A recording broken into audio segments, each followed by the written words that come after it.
Police को बुलाया तो मैं आपको आपकी नौकरी से निकलवा दूंगा। चल निकल बैंक से, कचरे वाले। तेरे जैसे कितने आते हैं यहाँ।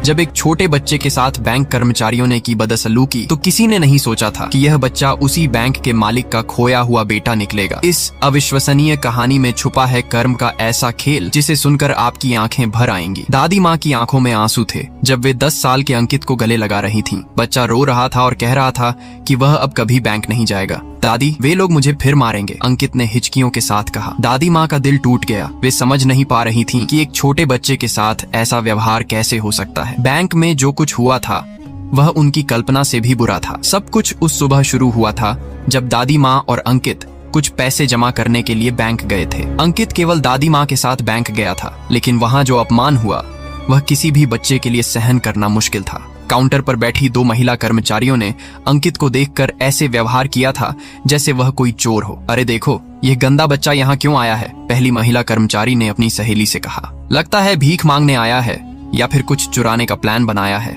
दूसरी महिला ने हंसते हुए कहा, हाँ, इसके फटे पुराने कपड़े देखकर तो यही लगता है। ऐसे बच्चे अक्सर शैतानी करने आते हैं। लेकिन इन महिला कर्मचारियों को क्या पता था कि जिसकी अभी वह मजाक उड़ा रही है, आगे चलकर वही बच्चा उनके लिए काल बन जाएगा। अंकित दादी माँ की साड़ी का पल्लू कसकर पकड़े हुए था। उसे समझ नहीं आ रहा था कि इन औरतों ने उसे चोर क्यों कह दिया। उसकी मासूम आंखों में आंसू आ गए थे।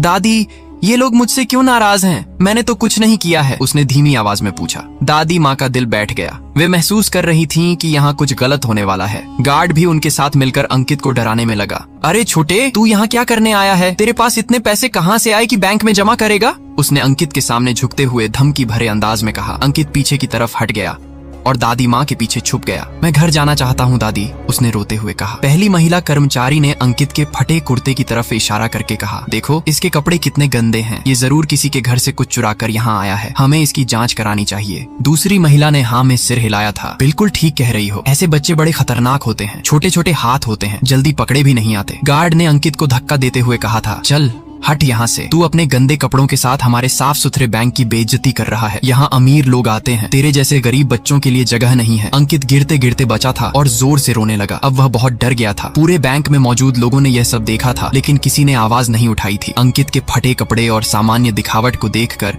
सभी ने मान लिया था कि यह गरीब बच्चा यहाँ कोई गड़बड़ करने आया है। कुछ लोग हंस भी रहे थे जैसे ये कोई तमाशा हो। दादी माँ ने हिम्मत करके अपना पुराना बटुआ निकाला जिसमें कुछ नोट थे। साहब, हमारे पास पैसे हैं, देखिए, हमें जमा करने हैं, उन्होंने कहा था। लेकिन पहली महिला कर्मचारी ने बटुए को देखकर हंसते हुए कहा, अरे ये क्या है? इतने कम पैसे लेकर यहाँ आई हो? इतने में तो हमारी फीस भी नहीं होगी। दूसरी महिला भी हंसने लगी। हाँ, और यह पैसे भी पता नहीं कहाँ से चुरा कर लाए हैं। इसी समय एक कोने में बैठे व्यक्ति ने अपना मोबाइल निकाला। वह राजेश कुमार था, एक स्थानीय पत्रकार जो बैंक में अपने कुछ व्यक्तिगत काम से आया था। उसे लगा कि यह घटना गलत है और इसे रिकॉर्ड करना चाहिए। वह चुपचाप पूरी घटना रिकॉर्ड कर रहा था। अंकित को प्यास लगी।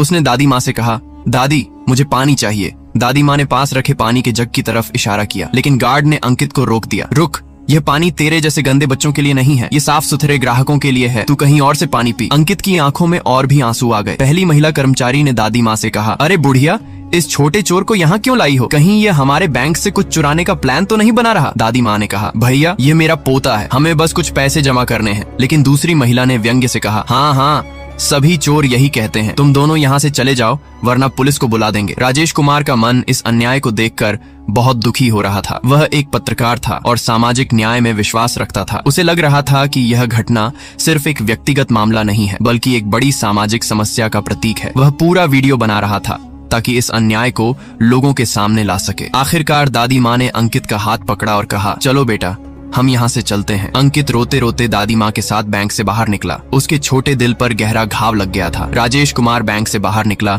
और दादी माँ तथा अंकित के पास गया। आंटी जी, मैं राजेश कुमार हूँ, एक पत्रकार। अंदर जो कुछ हुआ है वह बहुत गलत है। क्या मैं आपसे इस बारे में बात कर सकता हूँ? राजेश ने विनम्रता से पूछा। दादी माँ ने उसे देखा। उनकी आंखों में अभी भी आंसू थे। बेटा, हमने कुछ गलत नहीं किया था, हम सिर्फ कुछ पैसे जमा करने आए थे, उन्होंने कहा। राजेश कुमार ने पूछा, आंटी जी, क्या मैं शाम को आपके घर आकर इस पूरी घटना के बारे में विस्तार से जान सकता हूँ? मुझे लगता है कि लोगों को इस अन्याय के बारे में जानना चाहिए। दादी माँ ने सोचा कि शायद ये व्यक्ति उनकी मदद कर सकता है। उन्होंने राजेश को अपने घर का पता दे दिया। शाम को राजेश कुमार अपने कैमरे और रिकॉर्डिंग उपकरण के साथ दादी माँ के छोटे से घर पहुंचा। घर देखकर राजेश का दिल और भी भारी हो गया। ये एक छोटी सी झुग्गी थी जहाँ बुनियादी सुविधाएं भी ठीक से नहीं थी। अंकित अभी भी उदास था और कोने में चुपचाप बैठा था। राजेश ने बहुत प्यार से उससे बात करने की कोशिश की। अंकित बेटा, आज बैंक में क्या हुआ था, तुम्हें कैसा लगा? राजेश ने पूछा। अंकित ने रोते हुए कहा, अंकल वे लोग मुझे चोर कह रहे थे, उन्होंने मुझे धक्का भी दिया, मैंने कुछ गलत नहीं किया था। राजेश की आंखें भर आईं। उसने अपना कैमरा चालू किया और अंकित का इंटरव्यू रिकॉर्ड करना शुरू किया। दादी माँ ने राजेश को पूरी कहानी सुनाई। बेटा, यह अंकित मुझे आज से 8 साल पहले बस स्टेशन पर मिला था। बहुत छोटा था, रो रहा था, कोई नहीं मिला तो मैं इसे अपने साथ ले आई। तब से ये मेरे साथ रहता है, बहुत अच्छा बच्चा है। राजेश ने और सवाल किए। आपने पुलिस में रिपोर्ट दर्ज कराई थी? दादी माँ ने कहा, हाँ बेटा,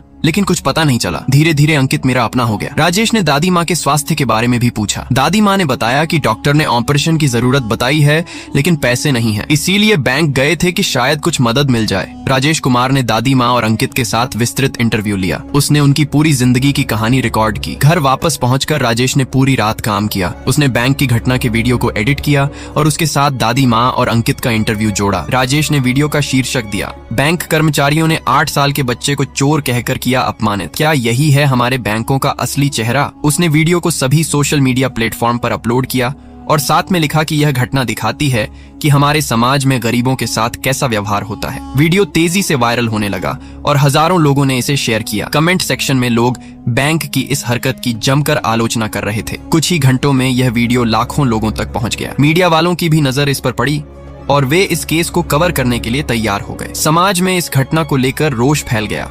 लोग सवाल उठाने लगे कि क्या यही है हमारे बैंकों का व्यवहार? क्या गरीब दिखने वाले लोगों के साथ ऐसा ही सलूक किया जाता है? दादी माँ ने अंकित को समझाने की कोशिश की। बेटा, सब जगह ऐसे लोग नहीं होते, कुछ लोग गलत होते हैं, इसका मतलब ये नहीं कि पूरी दुनिया गलत है। लेकिन अंकित का छोटा दिमाग इतनी बड़ी बात को समझने के लिए तैयार नहीं था। उसके लिए तो बस इतना था कि बैंक एक डरावनी जगह है जहां लोग उसे परेशान करते हैं। दादी माँ का स्वास्थ्य भी ठीक नहीं था। उनको डायबिटीज और हृदय रोग की समस्या थी। डॉक्टर ने कहा था कि उन्हें तुरंत ऑपरेशन की जरूरत है, वरना स्थिति गंभीर हो सकती है। लेकिन ऑपरेशन का खर्च इतना ज्यादा था कि दादी माँ के पास इतने पैसे नहीं थे। वे अंकित के साथ बैंक इसीलिए गई थीं कि शायद कोई लोन मिल जाए या कोई और रास्ता निकले। लेकिन जो कुछ बैंक में हुआ उसके बाद तो उनकी हिम्मत ही टूट गई। अब कोई इलाज नहीं करवाएंगे बेटा, दादी माँ ने अंकित से कहा। अंकित नहीं समझ पा रहा था कि दादी माँ क्यों इतनी उदास हैं और क्यों वे अपना इलाज नहीं करवाना चाहती। विदेश में बैंक मालिक संजय मेहता अपने होटल के कमरे में बैठे थे जब उनके फोन पर यह वायरल वीडियो आया। पहले तो उन्होंने सोचा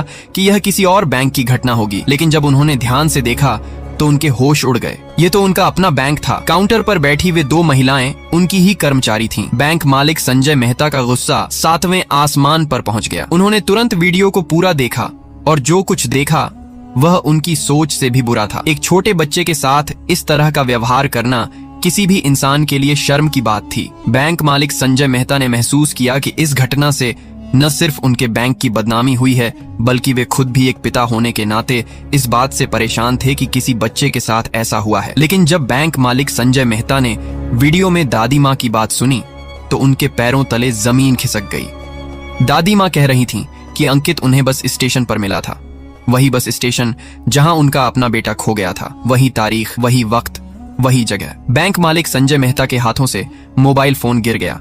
उनकी आंखें भर आईं और दिल की धड़कन तेज हो गई। पिछले कई सालों से वे अपने खोए हुए बेटे को खोज रहे थे। पुलिस, प्राइवेट डिटेक्टिव, मीडिया, सबकी मदद ली थी, लेकिन कोई सुराग नहीं मिला था। उन्होंने हर जगह ढूंढा था, हर संभावना पर गौर किया था, लेकिन कुछ भी नहीं मिला था। और आज अचानक इस वीडियो में उन्हें लगा कि शायद यह वही बच्चा हो सकता है। बैंक मालिक संजय मेहता ने बिना एक पल गंवाए अपने सबसे करीबी दोस्त मैनेजर सुरेश वर्मा को फोन किया। मैनेजर सुरेश वर्मा उस वक्त बैंक में ही काम कर रहे थे। फोन आते ही बैंक मालिक संजय मेहता की आवाज में जो बेचैनी थी वह मैनेजर सुरेश वर्मा को साफ सुनाई दी। सुरेश, मैं तुम्हें एक एड्रेस भेज रहा हूँ, तुम फौरन वहाँ जाओ और पूरी स्थिति का जायजा लो, ये बहुत जरूरी है। मैनेजर सुरेश वर्मा ने अपने दोस्त की आवाज में जो तड़प सुनी वह समझ गए कि मामला बेहद गंभीर है।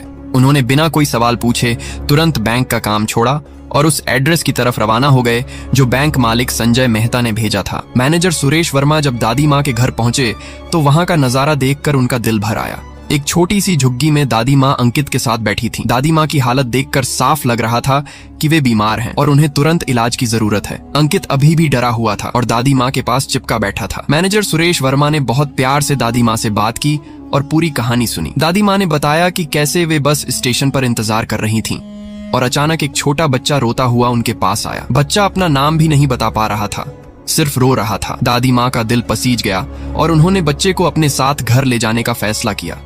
उन्होंने पुलिस में रिपोर्ट भी दर्ज कराई थी, लेकिन कोई सुराग नहीं मिला।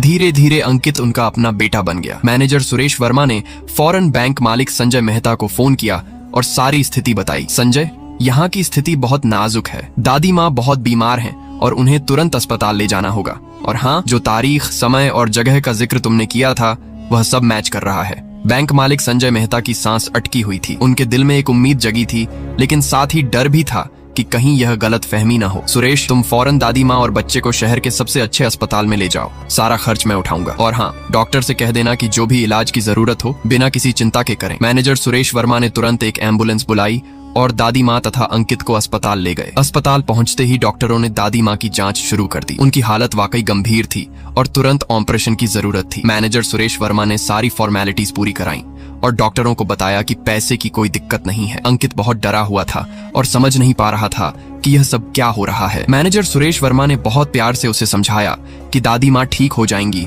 और उसे चिंता करने की जरूरत नहीं है। इसी बीच बैंक मालिक संजय मेहता अपनी विदेश यात्रा काटकर वापस भारत के लिए निकल चुके थे। फ्लाइट में बैठे बैठे वे सिर्फ यही सोच रहे थे कि कहीं ये वाकई उनका बेटा तो नहीं। अगले दिन बैंक मालिक संजय मेहता भारत पहुंचे और सीधे अस्पताल गए। जब उन्होंने अंकित को देखा तो उनके आंसू रुक नहीं रहे थे। बच्चे के चेहरे में उन्हें अपनी पत्नी की झलक दिख रही थी। वही आंखें, वही नाक नक्श, लेकिन वे अपने दिल की बात को दिमाग से कंफर्म करना चाहते थे। उन्होंने डॉक्टर से कहा कि डीएनए टेस्ट कराया जाए। डॉक्टर ने समझाया कि टेस्ट के रिजल्ट आने में कुछ दिन लगेंगे, लेकिन बैंक मालिक संजय मेहता अब इंतजार करने को तैयार थे। इन सालों में वे इतना इंतजार कर चुके थे कि कुछ दिन और सही। दादी माँ का ऑपरेशन सफल रहा और वे होश में आईं। जब उन्होंने अस्पताल के महंगे रूम और बेहतरीन सुविधाएं देखी तो वे हैरान रह गईं। मैनेजर सुरेश वर्मा ने उन्हें समझाया कि एक अच्छे इंसान ने उनके इलाज का खर्च उठाया है। इसी बीच बैंक में हंगामा मच गया था। वायरल वीडियो की वजह से मीडिया वाले बैंक के बाहर जमा हो गए थे। लोग सवाल पूछ रहे थे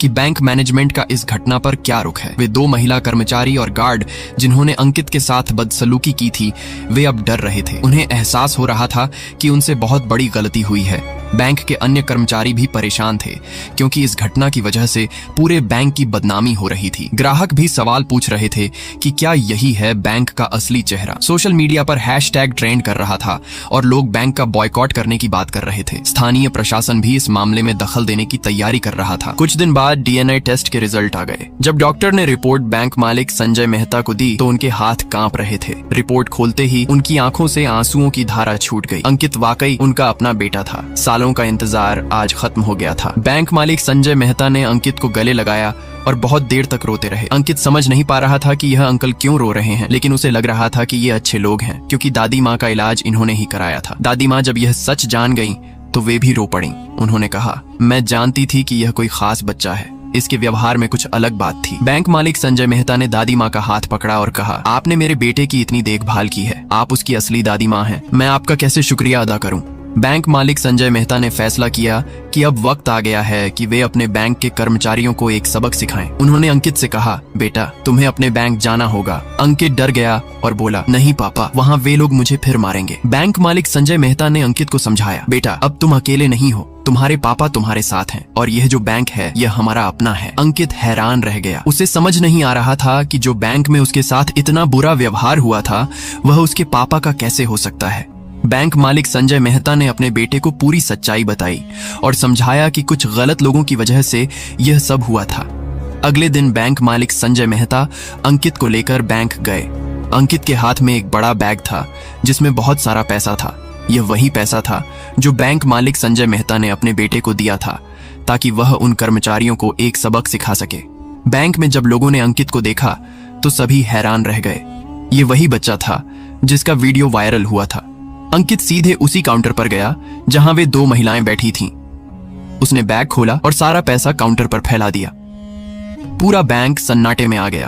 अंकित ने उन महिलाओं से कहा, आपने कहा था कि मैं यहाँ चोरी करने आया हूँ और मेरी इतनी औकात नहीं है कि मैं यहाँ पैसा जमा कर सकूं।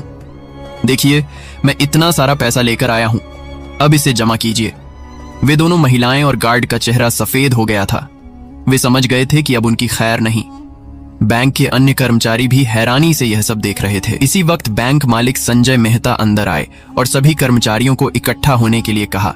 पूरा बैंक 1 मिनट में शांत हो गया। बैंक मालिक संजय मेहता ने सबके सामने घोषणा की कि अंकित उनका अपना बेटा है और जिन कर्मचारियों ने उसके साथ बदसलूकी की थी उनकी तुरंत छुट्टी कर दी जाती है। उन्होंने कहा, जो लोग एक छोटे बच्चे के साथ इस तरह का व्यवहार कर सकते हैं वे हमारे बैंक में काम करने के लायक नहीं हैं। पूरे बैंक में सन्नाटा छा गया था। कर्मचारी हैरानी से एक दूसरे को देख रहे थे। जिस बच्चे को वे गरीब और असहाय समझ रहे थे वह बैंक के मालिक का बेटा निकला था। वे दो महिला कर्मचारी रो रही थीं और माफी मांग रही थीं, लेकिन बैंक मालिक संजय मेहता का फैसला अटल था। गार्ड भी घुटनों के बल गिरकर माफी मांग रहा था, लेकिन बैंक मालिक संजय मेहता ने कहा कि अब बहुत देर हो चुकी है। उन्होंने सुरक्षा गार्डों को बुलाया और इन तीनों को बैंक से बाहर निकलवा दिया। इस घटना की खबर तुरंत मीडिया तक पहुंच गई। बैंक के बाहर खड़े रिपोर्टर्स और कैमरामैन यह सब रिकॉर्ड कर रहे थे। समाचार चैनलों पर यह खबर ब्रेकिंग न्यूज बनकर चल रही थी। बैंक मालिक का बेटा निकला, वायरल वीडियो का वह बच्चा जैसी हेडलाइंस न्यूज चैनलों पर चल रही थी। सोशल मीडिया पर लोग इस अविश्वसनीय घटना पर कमेंट कर रहे थे। कुछ लोग कह रहे थे कि यह कर्म का फल है, जबकि अन्य इसे एक संयोग बता रहे थे। लेकिन सभी इस बात पर एकमत थे कि गलत काम का नतीजा बुरा ही होता है। मैनेजर सुरेश वर्मा भावुक हो गए थे। वे बैंक मालिक संजय मेहता के सबसे करीबी दोस्त थे और जानते थे कि अपने बेटे को खोने के बाद उन्होंने कैसे मुश्किल दिन काटे थे। बैंक मालिक संजय मेहता ने एक बड़े घर की व्यवस्था की जहां वे तीनों आराम से रह सकें। अंकित के लिए अच्छे स्कूल का इंतजाम किया गया और दादी माँ के इलाज के लिए घर में ही एक नर्स की व्यवस्था की गई।